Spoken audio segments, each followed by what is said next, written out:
ચાલો કયા ધોરણમાં? કોણ ભણાવે છે? લક્ષ્મીબેન. આખું નામ શું છે?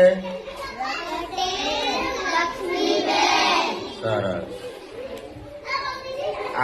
હું તમને 2-3 પ્રશ્નો પૂછું, એ આવડવું જોઈએ. આપણા રાષ્ટ્રીય પક્ષીનું નામ શું છે? પાકું? પોપટ તો નહીં? રાષ્ટ્રીય પ્રાણીનું નામ બોલો. રાષ્ટ્રગીત કયું છે? રાષ્ટ્રગીત કીધું. સાચું? તમારા મેડમ ને બરાબર પૂછજો પાછા. પછી રાષ્ટ્રીય રમત,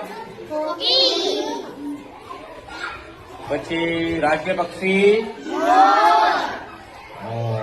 રાષ્ટ્રીય રમત, ઓકે.